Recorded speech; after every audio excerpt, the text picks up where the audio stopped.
বিগত আওয়ামী লীগ সরকারের আমলে নেওয়া নতুন শিক্ষাক্রম নিয়ে বিভিন্ন মহলের দ্বিমত বা সমালোচনা যেমন ছিল, ঠিক তেমনি বাংলাদেশের বাস্তবতায় সেটি পুরোপুরি বাস্তবায়ন সম্ভব কিনা তা নিয়েও সংশয় ছিল। অন্তর্বর্তীকালীন সরকারের উপদেষ্টা হিসেবে শপথ নেওয়ার পর রোববার প্রথম কর্মদিবসে শিক্ষা মন্ত্রণালয়ে এসে এ নিয়ে কথা বলেন শিক্ষা উপদেষ্টা ডক্টর ওয়াহিদুদ্দিন মাহমুদ। যত তাড়াতাড়ি সম্ভব আমাদের নতুন শিক্ষাক্রম বাস্তবায়ন করা সম্ভব হচ্ছে না মন্তব্য করে তিনি বলেন, সব ক্ষেত্রে এটি উপযোগী কিনা তা যাচাই করতে হবে। যতটুকু সম্ভব পরিমার্জন করে আগের শিক্ষাক্রমে ফেরা হবে। নতুন শিক্ষাক্রমকে আমরা খুব সম্ভব আর এটা কার্যকর করা সম্ভব বলে আমি দেখছি না, কারণ এতে তো আসলে বাস্তবায়ন খুব ভালো হচ্ছেও না, বিশেষ করে পরীক্ষা মূল্যায়ন পদ্ধতিতে।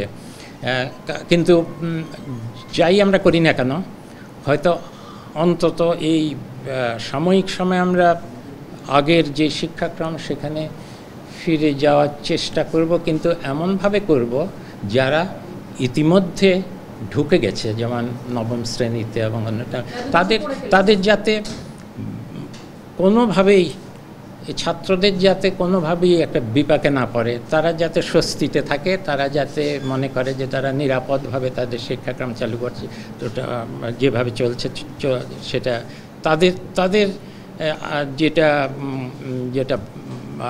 যাতে বিভ্রান্ত না হয় সেটি আমাদের প্রায়োরিটি। কিন্তু তার সত্ত্বেও আমরা যতভাবে পারি এটার থেকে আগের শিক্ষাক্রমে ফিরে যাওয়ার চেষ্টা করছি, এবং শিক্ষাক্রমকে আসলেই আধুনিক করা প্রয়োজন সেটা একটু সময় নিয়ে সত্যিকার যারা এসব বিষয়ে পাঠ্যক্রম আমাদের দেশের উপযোগী, যেটা বাস্তবায়নযোগ্য পাঠ্যক্রম, সেটার জন্য আমরা একটু সময় নিয়ে হয়তো কাজটা শুরু করব, হয়তো আমরা শেষ করতেও পারবো না, কিন্তু অন্তত এখন একটা যেই শিক্ষাক্রম বাস্তবায়নযোগ্য না, এটাকে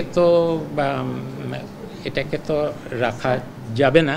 আওয়ামী লীগ সরকারের আমলে শিক্ষা খাতের বেহাল অবস্থা তৈরি হয়েছে অভিযোগ করে শিক্ষা উপদেষ্টা বলেন, রাজনীতিকরণ ও দুর্নীতিকরণ হয়েছে। দখলদারিত্ব মুক্ত শিক্ষাঙ্গন প্রতিষ্ঠা করার প্রত্যয় ব্যক্ত করেন তিনি। দখলদারিত্বের যে রাজনীতি, যে দখল চলে গেল আবার দখল হবে, সেটার মধ্যবর্তী সময় আমরা অন্তত চেষ্টা করব যে একটা ভালো বিশ্ববিদ্যালয় বা শিক্ষা প্রতিষ্ঠান অন্যান্য দেশে যেভাবে চলে সেরকম একটা পরিবেশ তৈরি করতে। সেজন্য সবাই সহযোগিতা দরকার হবে।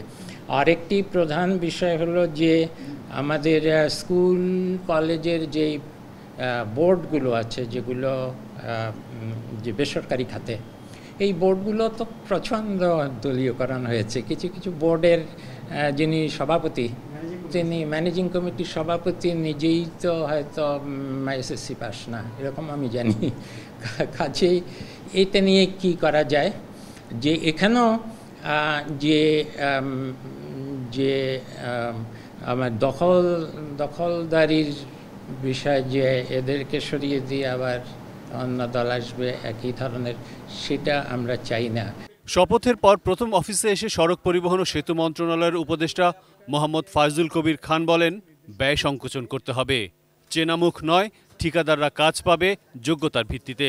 ঢাকা বা বড় শহর নয়, সারা দেশে উন্নয়ন কাজ হবে জানিয়ে তিনি চলমান বিভিন্ন প্রকল্প নিয়েও কথা বলেন। তবে আমি ধারণা করি যে এখন হয়তো একটা নতুন অগ্রাধিকার হবে যে এইসব বেসিসে, যে একটা রিজিওনাল, আমরা হয়তো আমি ওয়াইস স্যারের সাথে আলাপ করব যে একটা রিজিওনাল আর কি ইকুয়ালিটি, যে সব কিছু এখানে ঢাকায় হবে, সব কিছু বড় শহর হবে, এটা যাতে না হয়, যাতে অবহেলিত অঞ্চলগুলোতেও যাতে হয়, সেটা আমরা।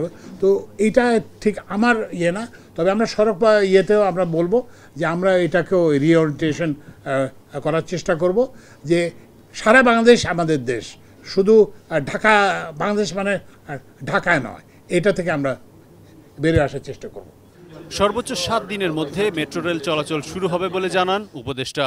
ওনাদের ওই যে লাইন টেস্টিং এর একটু, কারণ ওরা তো কর্মবিরতি করতেছে, এটাতে একটু টাইম লাগবে। তা আমরা সর্বোচ্চ 7 দিনের মধ্যে মেট্রো রেল চালু করব। Arif Jamal, ATN news, Dhaka. সর্বোচ্চ